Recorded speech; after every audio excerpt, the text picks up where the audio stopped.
Hey everyone! Are you saying hi? You're being fresh. Liz Tierney here, also known as the lady with the 6 kids. And that's why my face looks like this sometimes, because it's just a blur.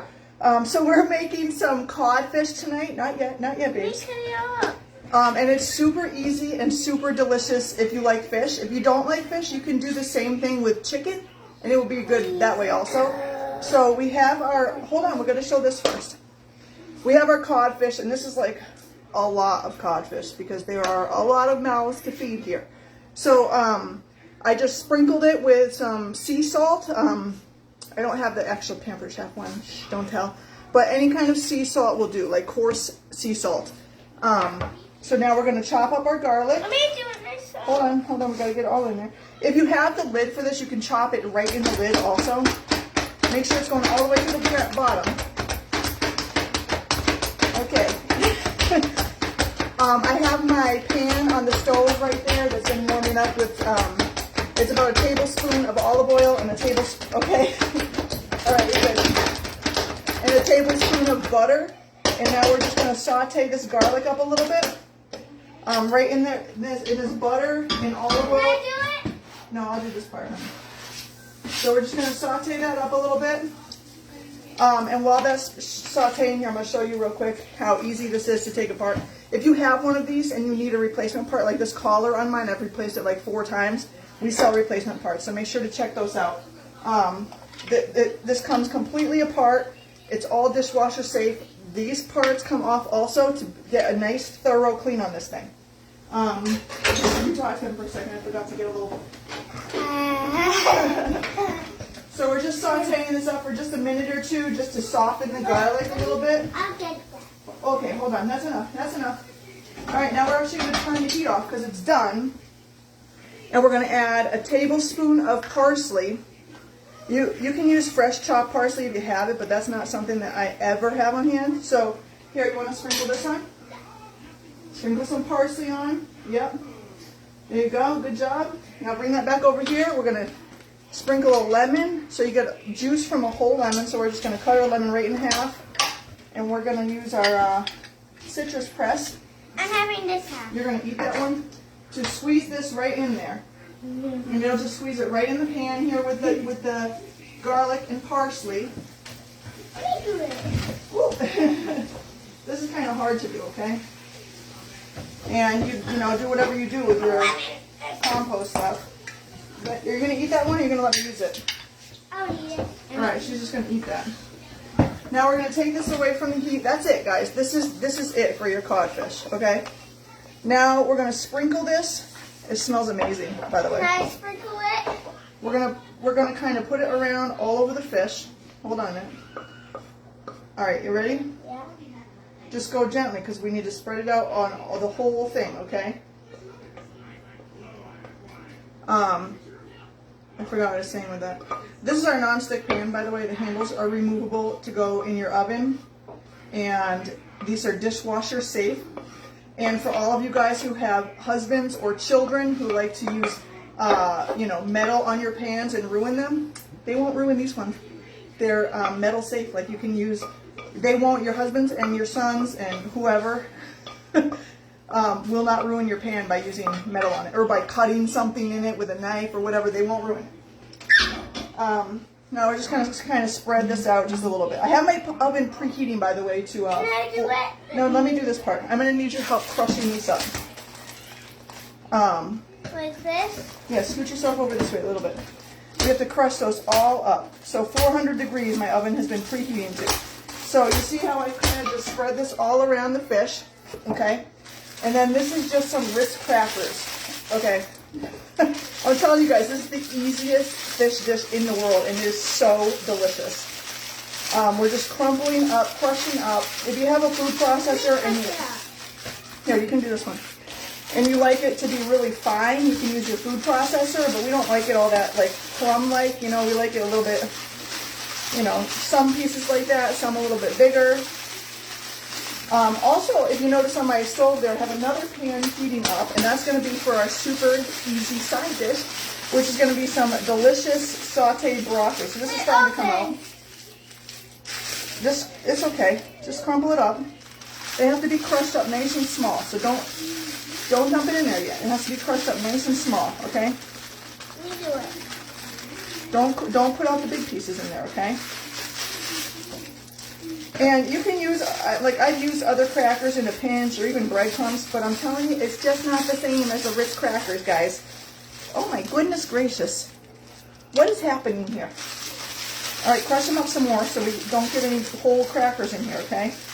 We don't really want whole crackers. Okay, well, that's good. Let's crush these ones up too. All right, they're coming out the back end and everything now. All right, we're good. Once you take one and crush it, crumple it with your hand like this, okay? Do it right over the pan so it goes right in there. Crumple it all up like that. Nice and messy and super fun for your kids to help with. This is actually a great way to get them involved, and if you want them trying new foods, whether it's fish or whatever it might be, get them involved in helping in the kitchen. I'm telling you, they'll eat what they help make. Most of the time, not always. Sometimes they'll make it and they'll be so excited, and then it'll come dinner time and they take a bite and they're like, oh, what is that? So, this is it for the fish, guys. We'll crumple up a little more. So this will get nice and crispy on the top. The fish will be beautifully cooked in the inside. We're going to put it in the oven for between 15 and 18 minutes. You kind of check it, check your temperature. When fish is done, it flakes easily. That's how you know when it's done. Okay, are we good with this? Nope, she keeps going. And I know, like I said, I know this is a lot of food here, but some of my kids don't eat fish, so we also have some dino nuggets to go in for them. Oh, you have to cook that first, silly. Now you stay right there. I'm going to put this in the oven. You don't need to know how long the dino nuggets go in, because just read the dang package. All right, now I'm going to take this, put this in, and while that's cooking, she's still eating her lemon, I'm going to get this broccoli ready to go for our side dish. Now, this is, I have 3 big things of it here because my kids actually fight over the broccoli. They love it so much. So we do use the ends also. I just chop them up a little smaller so they can get a little bit softer.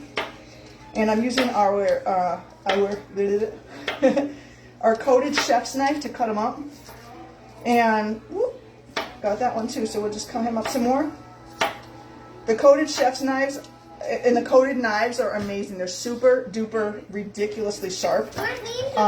They're not going to come with the lifetime guarantee that the forged cutlery comes with, but if you're looking for a good introductory knife to just get a feel for Pampered Chef or whatever, these are the way to go. This is probably my most used knife. I'm having trouble talking here tonight. My most used knife is this chef's knife.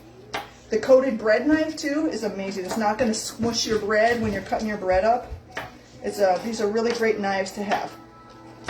If you are in the market for a bigger investment piece, go with the forged because they come with a lifetime guarantee and they are outrageously sharp. No, you're not doing the knife, you silly. Why is she always trying to get knives on here? Why? Eat this big chunk of my broccoli. So some of my kids eat the broccoli cooked and some don't, and she's about to eat a big piece of this. So I'll leave this one raw because that's what some of them will eat it raw. So we're just chopping up the broccoli into kind of like bite-sized pieces, whatever. And you don't want to throw this in there and cook that like that. So just cut it up to what you're comfortable with for the bite-sized pieces. And then again, my pan over there, the bigger one, has been preheating for a good, a few minutes, and it's on kind of a medium heat. You want it to sizzle when your food hits the pan. All right, so let's go listen for that sizzle. Are we ready? Well, let me just make sure the oil is all around the whole pan. And it's just olive oil in it. You could use butter or whatever. Yeah, it gives it a nice little sizzle. And now we're done with that. And that's it, guys. This is going to cook in here. I'm going to kind of, mix it around with my tongs. Hold on, you can't see. There we go. Mix it around with my tongs until they're nice and soft. Those take about, depending on how soft you like them, 10, 15 minutes. The fish, like I said, will be in there between 15 and 18 minutes or so, depending on how thick your pieces are, how much you have in there. So these will all be done at the same time, and we're going to serve it with a nice loaf of Italian bread. You could make up, beer bread to go with it, make some rice up if you're looking for, a healthier starch. And like I said, use this with your chicken if you don't like fish, whatever you want. All right, are we ready to go? So that's it, guys. I hope you found this helpful, and I hope some of you make this because it really is delicious, isn't it? That's not it. What else do you have to say? I want to make more things. She wants to make more things. So we'll be back eventually to make more things because I have nothing else to make tonight. Cookies! Well, we're not making cookies now. Cookies! All right, bye. Bye, guys. Thanks for watching. Yeah.